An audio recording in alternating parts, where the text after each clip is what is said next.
Welcome to part 2 of my build log, where I'll be taking my ISK300 and ripping out the AMD 750K motherboard and RAM, putting those components into the ISK600 and adding a new GPU and heatsink, even though the heatsink won't do anything for it, and then placing all of those components inside of the fish tank and eventually filling it with oil. So without further waiting, let's get started. So this is the Antec ISK300 that has the AMD 7850K inside, motherboard and RAM. It also has two Noctua 80mm fans and also a Noctua low profile AMD heatsink. For this you're going to need a screwdriver. Also going to need a pair of pliers just in case to grab any small wires that might be stuck, and an anti-static wrist strap. I'm going to go ahead and put this around my ankle so it's out of the way. Now we're going to go ahead and need to unscrew the cables to the antenna for the Wi-Fi card. Once these are out of the way, we can go ahead and remove the case by unscrewing it from the 3 points on the back as you see in the video. Once we removed all the screws, just set them aside somewhere safe where they won't get lost and remove the case. Now that's out of the way, we're going to need to remove these 3 screws to remove the mounting bracket for the SSD and slim DVD drive. Once these are out of the way, we can then have access to the motherboard and all the other cables that are beneath it.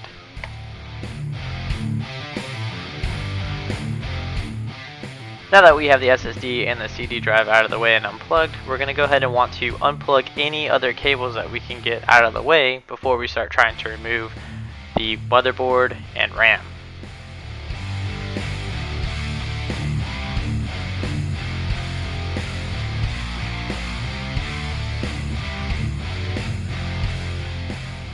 So I'm going to have to remove the RAM so I can have access to the 24-pin power connector and unplug it with my bare hands.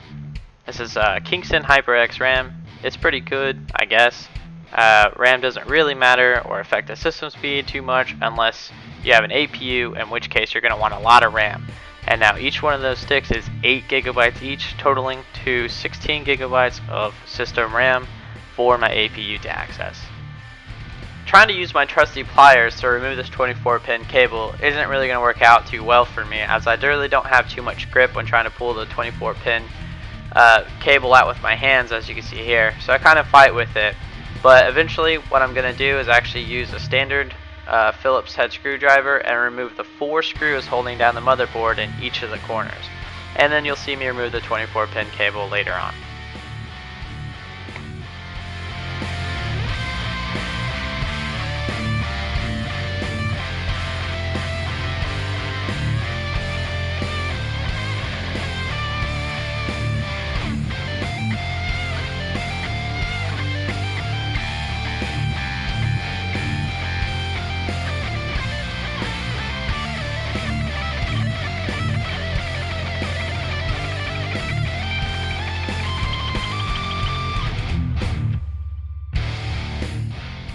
Now that the motherboard is loose, I'm just going to very carefully lift the motherboard tray out of the case and try not to break anything and move some of these cables around so I can pull it. And you be careful here because I might rip out the Wi-Fi cables that go to the Wi-Fi card. So just remove those, pull everything off, and now very firmly remove the 24-pin power connector to the motherboard.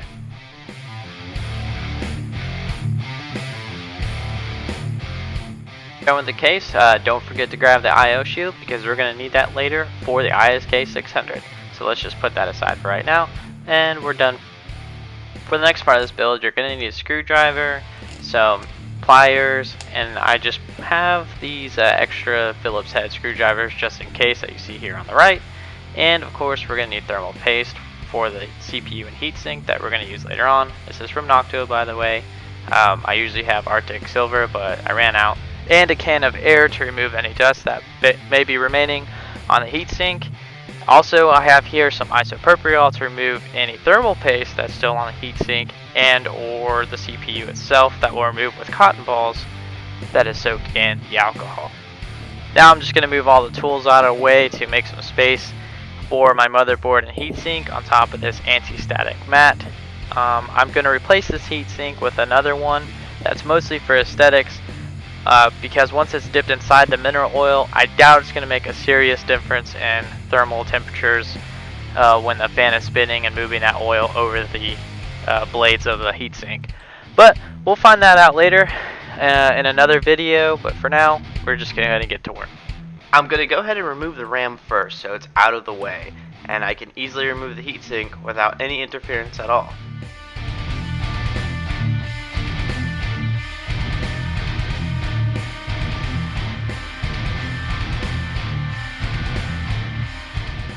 Now with both sticks of RAM out of the way, we can flip the motherboard over to expose the 4 screws that are holding the heatsink down. Once we remove those 4 screws, the heatsink should pop right off, and we can go ahead and remove the thermal paste that's underneath on both the CPU and heatsink. Or in this case, it's actually an APU, so I stand corrected.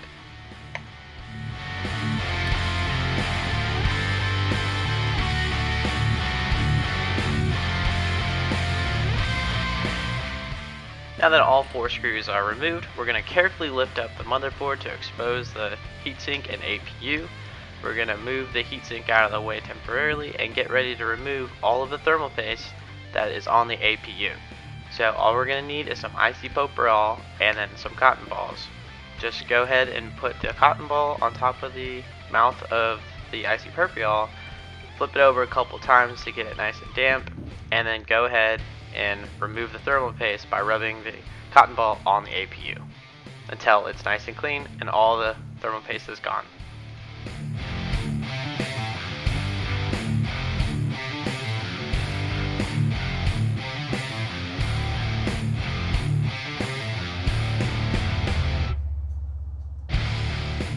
Now that the APU has been cleaned of all thermal paste, we're going to go ahead and apply the new heatsink on there. So what I'm grabbing out of the box right now is an R7 graphics card, but I'm going to set this aside for right now because I don't really need it for this part of the build. What I am going to need is the Zalman 9900 that I have chosen for the APU's heatsink. This is mainly for aesthetics. I didn't think it would really help too much to help cool off the APU anymore since the whole thing is going to be dipped in mineral oil, but we'll find that out in a later video. So let's go ahead and open this thing up, and inside is the back plate that we will mount the heatsink to, some more screws and other tools, and also some lovely thermal paste that we're not going to use, and a manual. We're probably going to need that, so I'm going to set that aside. And once we pry this open, throw that on the floor, get it out of the way for now, is the heatsink itself, and it is a beauty.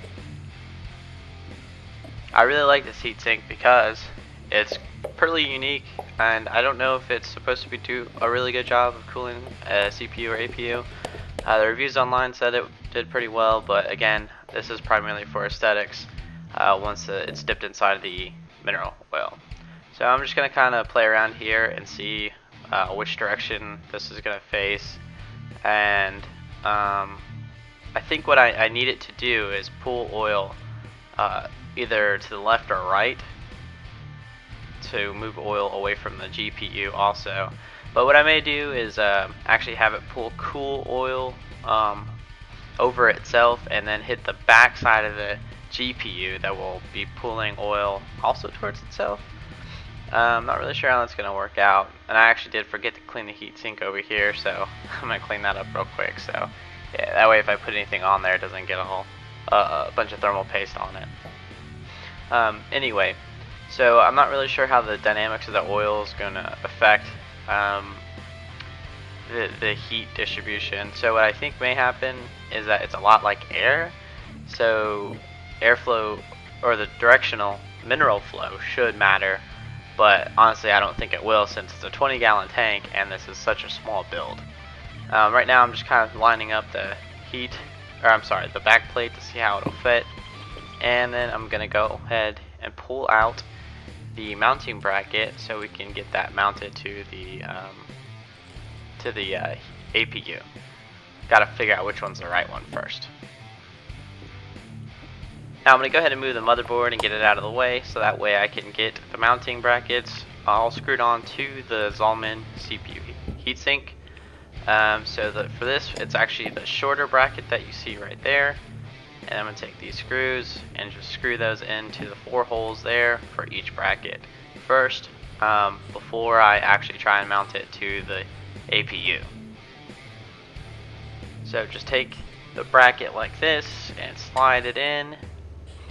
Make sure it's nice, or in there nice and snug like, and it's going to pop out. Grab the other mounting bracket, slide it in as well. Might be a little tight, but don't fear, it should be nice and strong. Go ahead and place it in one of your screws and tie it down gently, without trying to over torque it. Just enough pressure that you can unscrew it with your hand if you had to later.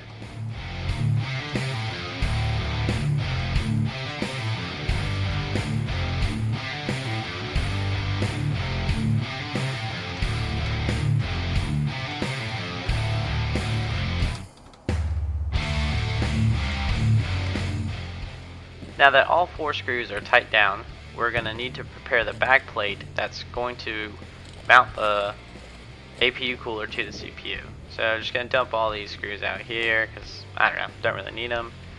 And put some stuff to the side. And what we're going to need to do is take these black spacers and slide them over the AMD screw hole mounting points, like so.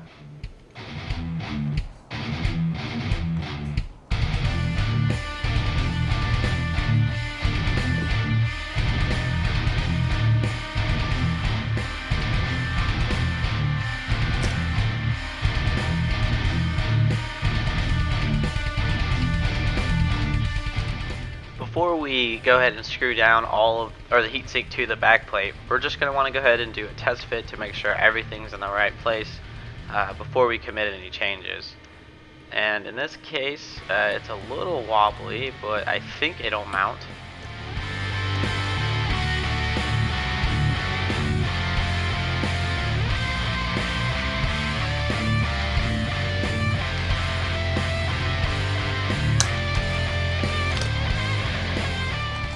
So I went ahead and removed the last of the plastic, and now I'm just going to set the heatsink on top of the APU to see how it fits and if the screws will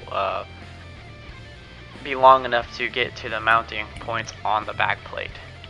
And I'm just going to take one and kind of drop it in, and this thing is really wobbly, as you can tell, so it's not looking like it's going to work.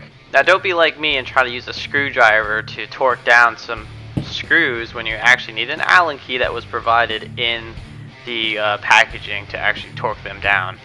This doesn't really work, as you can see. So this back plate doesn't actually sit there because I guess some of the chips are on the back side that are preventing it from having a nice flush seating spot on the back of the motherboard. So what I'm going to use actually is a low profile mounting points that are for the heatsink on the Noctua fan that I have already, and I'm going to go ahead and try and get my heatsink to torque down into those spots, or into those screws, and see how that works. I think the screws actually fit, so I'm going to go ahead and line this up, or try to at least. It's not very easy.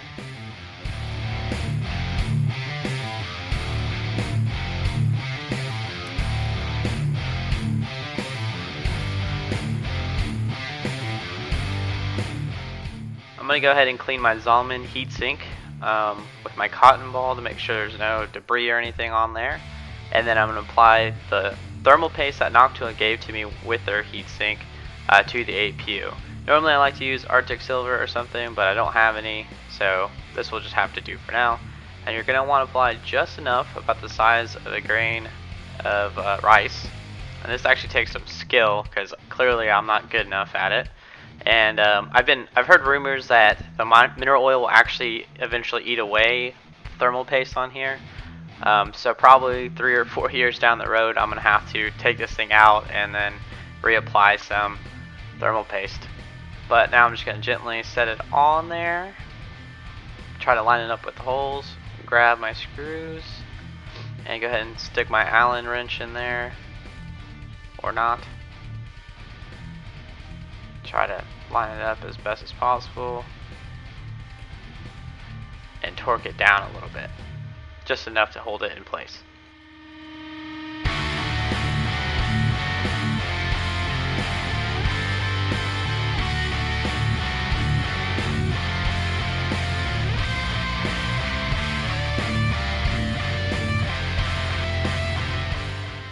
Okay, so a problem I'm having is I can't torque these down too well because the standoffs on the back side of the motherboard are actually preventing me from torquing them down more. So I'm just going to use some needle nose pliers here and grab the back of those, and then use my Allen wrench to go ahead and tighten them down a little bit more, and not applying too much torque down onto the APU because I don't want to break any pins or bend any pins in this process.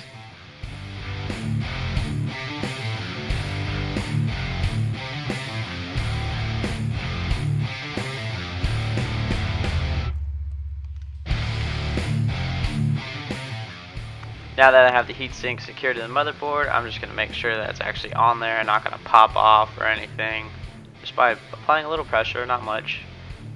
It looks like it's good to go. Everything is mounted appropriately. So we're going to go ahead and plug in the fan to the fan header on the motherboard and do our best to cable manage this now while we can, before submerging this thing into oil.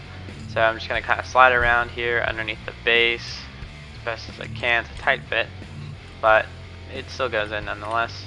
And I'm just kind of wrapping this all the way around the CPU heatsink and sticking it underneath the mounting brackets as best as I can, and trying to mount this in the top far right corner of this motherboard.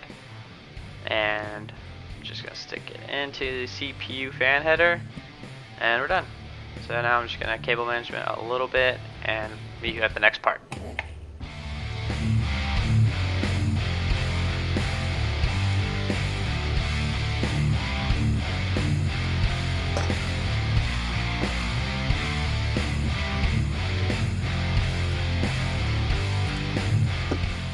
Okay, so this is a AMD Sapphire R7 250.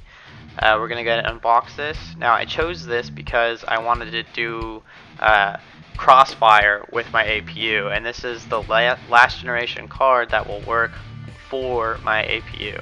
And it has to be a 250, not a 250X. This thing only has 1 gigabyte of RAM, of VRAM on it, which is the most you could get.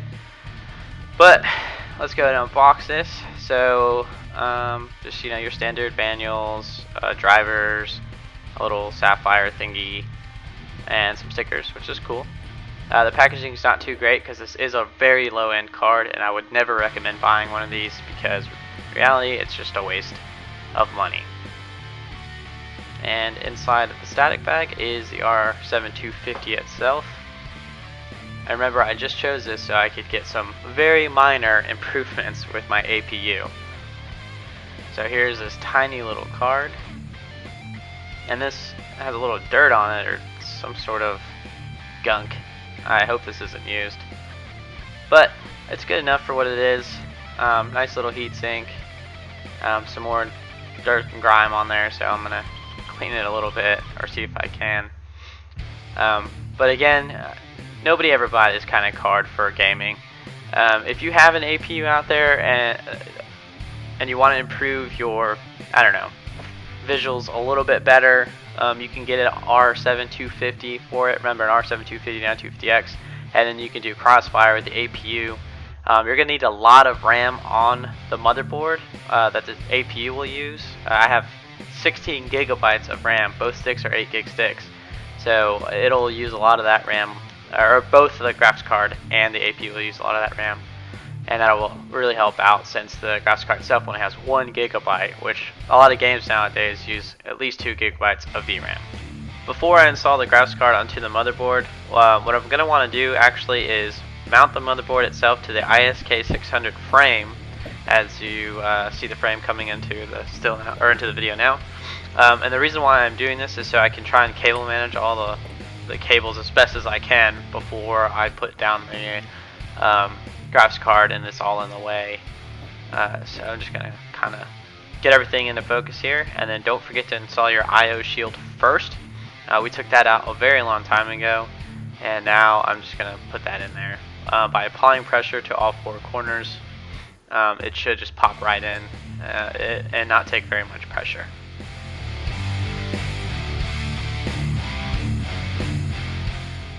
Now what I'm doing right here is taking the power switch and reset switch and running the cables through the brackets right there.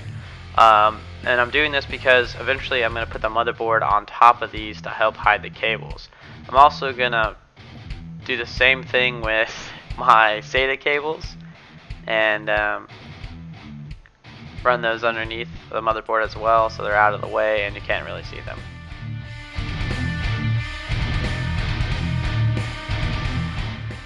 Now that I got the cables where I think they're going to be, I'm just going to grab the motherboard and just plop it down on top of the cables and see how it looks. And then of course, these are going to need to be managed so I don't lose any of them. And make sure the Wi-Fi cables are not underneath it, because we're going to need those cables so we can put them on the Wi-Fi card themselves. And this is not easy because every time I go put down the motherboard, some cables get moved around and nothing wants to stay where it is. So basically it's just fighting me the whole time. So this is a little delicate process, and with enough time you can get it right.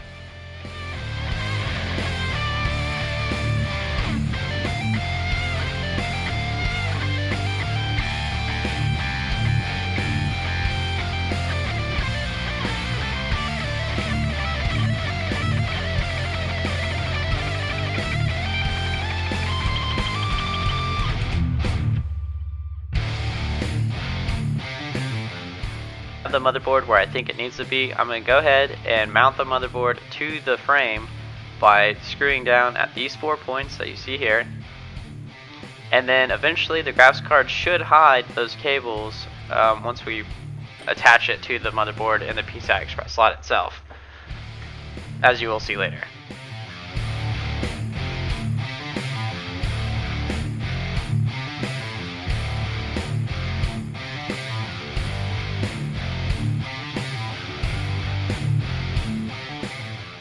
Okay, so we're going to go ahead and want to plug everything in first and test fire this puppy before we even think about submerging it in the mineral oil.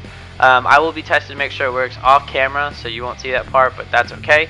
Also, while we're we're plugging everything in, it's a good time to try and cable manage as best as you can, and run the cables however you see fit. In this case, since the back of the IO shield will actually be outside of the mineral oil once it's submerged, all of my SSDs will be mounted to the top, and by all of my SSDs I only mean one.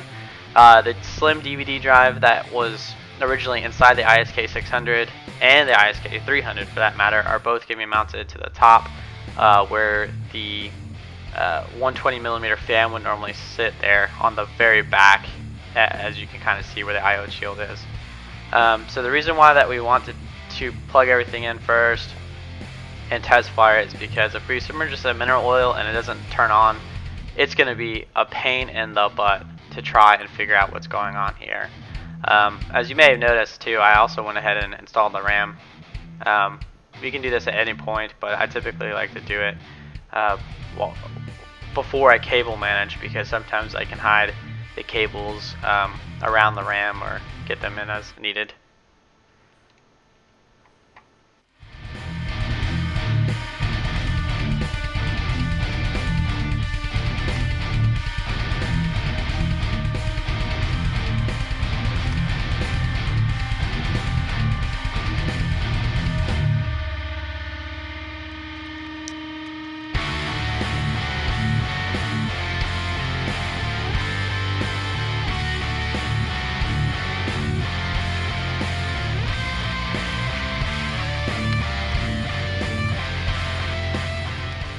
Zipping way ahead, trying not to over-miss the part where I actually install the graphics card.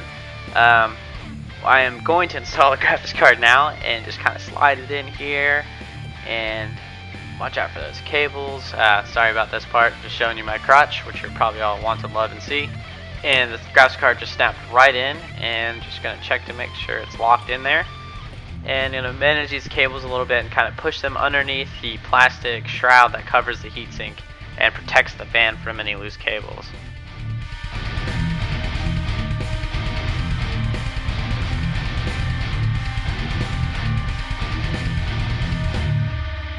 I'm just going to double check to make sure everything's plugged in and secure, and take the moment to go ahead and move any cables around and hide them better if I can.